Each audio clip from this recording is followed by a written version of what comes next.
That was a marathon. That's what I.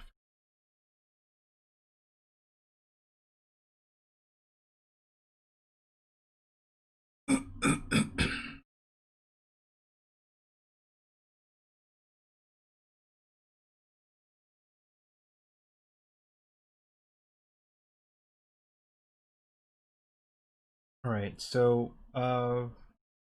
welcome to the CG Spectrum's 2 hour block of me. Um, this is the illustration 2 hour block, CG Spectrum Twitch. So, decided for this week. I know I was going to dive into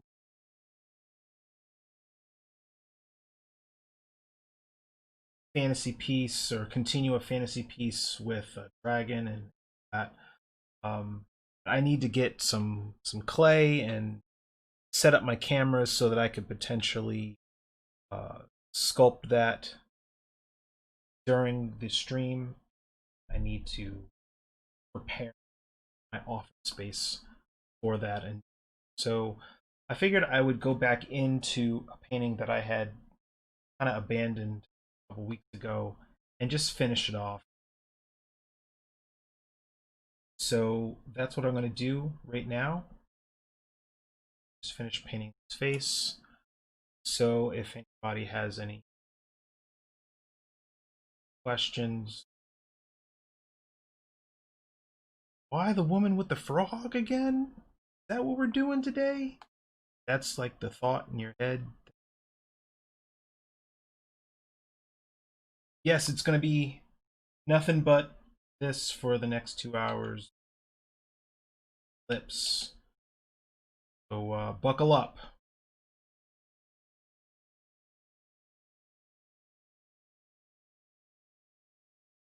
If we have anybody that has any questions about painting, digital painting, that,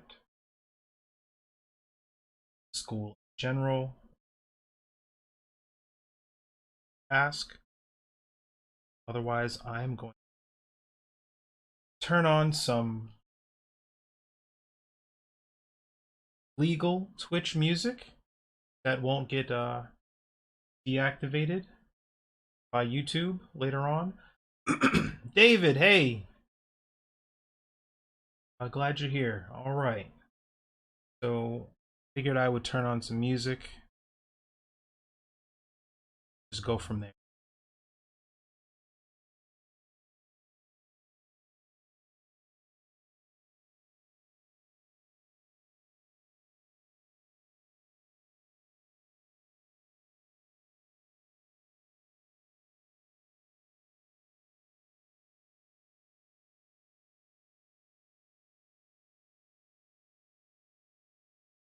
David, can you hear me?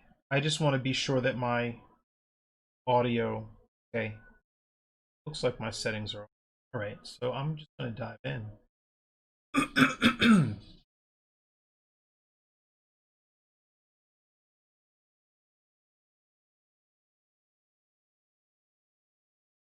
Comfortable, brush is right, which is nothing fancy, just a simple round brush.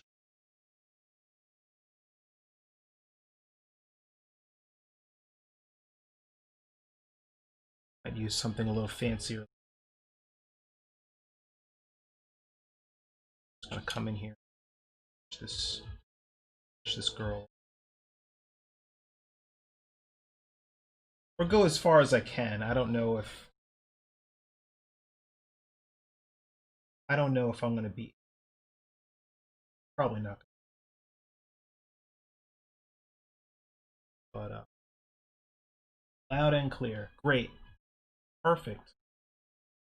Patrick, hey, how you doing? All right.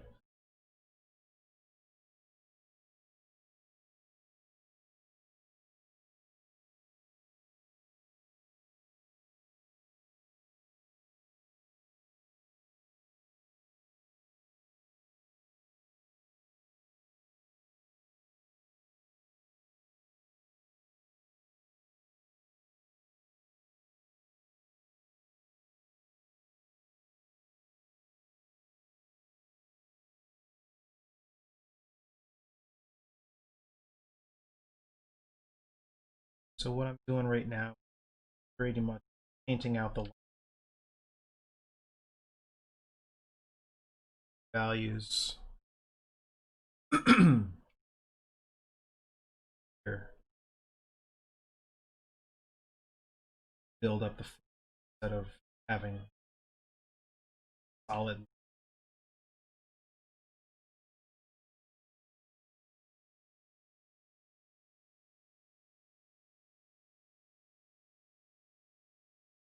And I'm still getting used to Twitch, trying to figure out like how to do it.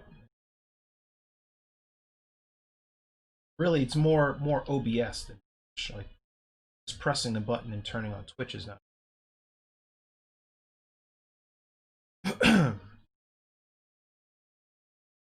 getting getting OBS to recognize the camera takes like hours off of.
I'm just going to be moving along on this, getting the half tones, the highlight.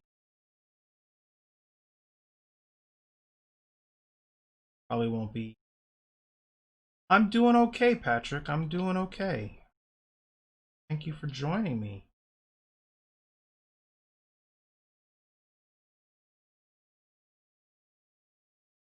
Where are you? Where are you located again?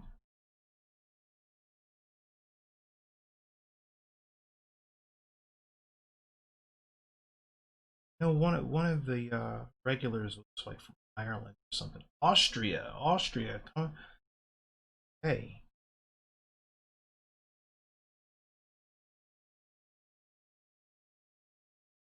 greetings from New Jersey.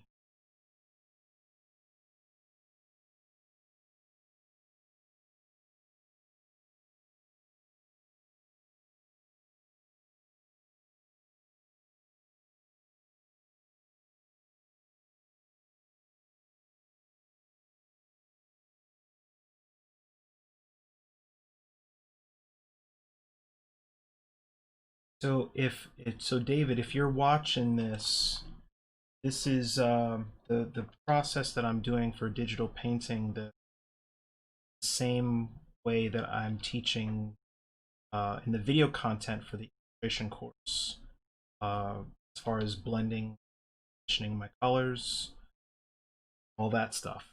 So as well as how I blend.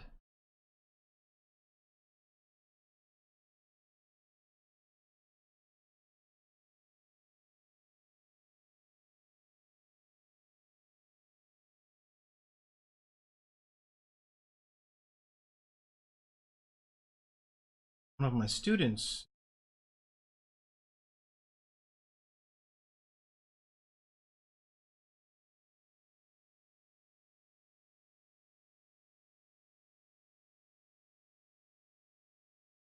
away from.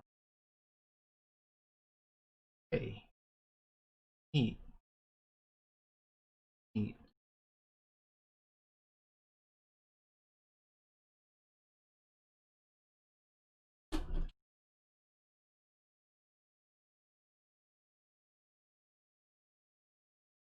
So David, as you're watching this, so I'm gonna just start painting the lips in. But what you can do when you're painting your piece, like I have my face, so that like that's where it started. Okay, I have all of my lines, my guidelines, and all that. Just have a flat base color laid in there. And then I go over top of that with all in one shot. I try to treat painting the face digitally as close to how I would do it in oils. So I don't try to break it up into a layer of shadows, a layer of highlights, midtones on different, different layers. I try to work it and massage it all together as I this way I can start blending the colors and still see the line work, still see the structure of the drawing underneath it, or over top of it, because my line work layer is actually over top of that. But if I turn that off, I mean, there's an indication of a face there, but still need that line work guideline to keep us track. So then over top of the line work, I'm basically just painting that, getting it to a point where I'm comfortable with the rendering. I typically don't paint anything at 100% zoom. 66.7, 50% magnification, about the most I'll do.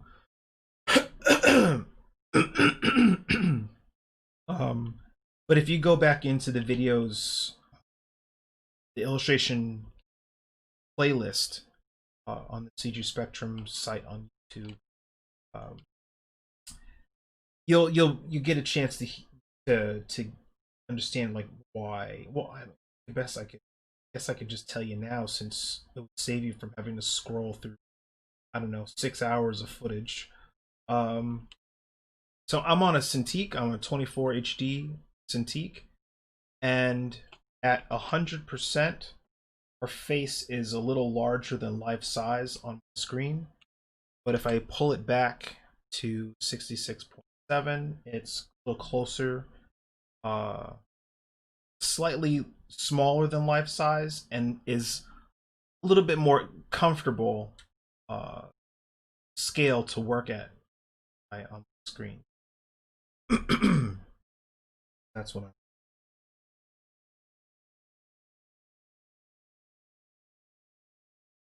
So what I tend to do is I tend to go back and forth painting the face on two layers. So there's the base layer here, where it's like all the highlights and shadows, and this is where the bulk of the work happens. And the face paint layer is really just knows the little touch. But when I'm gonna work on this woman's lips right now. I want all of that to be on the same level.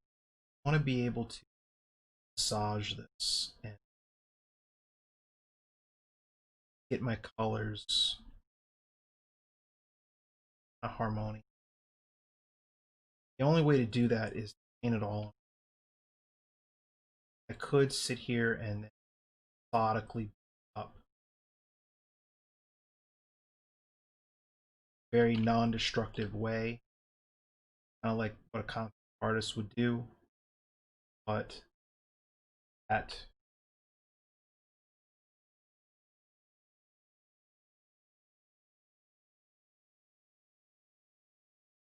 how many layers usually you use in files? Oh, it varies. It totally varies based on the project. Um, it's also hard to tell because I name them. I don't just have layer 12. I don't just, my layer window doesn't just look like layer 12, layer 56, layer 107. Um, so hard to tell. But what I do know, what I can tell you is that I have a line work layer where all of my drawing is. And then I have a background layer. And then I have maybe 2 or 3 layers for the figure. And I keep my figures separate. So if there are multiple, if it's a multi-figure scene, I'm not painting all my figures on the same layer. They're all going to get their own, or a group, their own grouped folder. So if I need to tap something or slide a character to the left or to the right, I'm not shifting the entire piece with it. I learned that lesson the hard.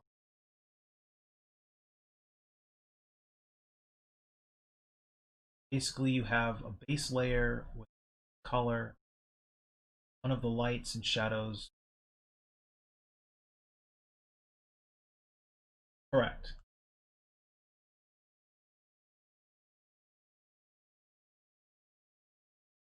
Well, I always had this thing where I thought, create a character, you have to make it comic comic boom series first in order to make successful. Oh, or talking about comic book series first. I mean, Simpsons wasn't a comic. There's a lot of stuff that didn't start off as comic books that became successful and successful media or film franchise.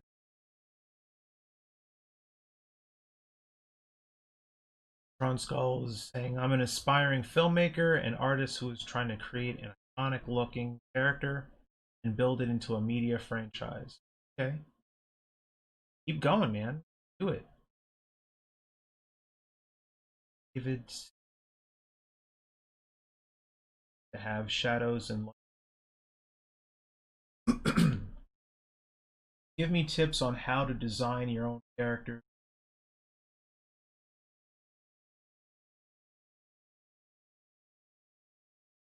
Tips on designing your own characters. So basically, you can start off by um, creating what is called an ideation sheet. What is that? Sounds fancy. It's basically you want to write down what your character is, where do they live, what's their story, what are they about, what are they wearing, um, what's their age, their gender, all of these things. If you just write it down and just start describing your character as you go, then it helps to uh, to come up with a character. If you just sit down and start drawing and say, "Oh, I'm gonna do a character design. I'm gonna make a sci-fi character." Okay, but it helps if you know where that character exists. Are they Earth or on a planet? Is that planet underwater? And if so, are they wearing scuba gear? Do they have gills? All of that stuff informs your design. I wouldn't just sit down and start drawing a character till I had filled out that form. So it's kind of like a roadmap. You want to know where you're going. I'm not just going to start driving and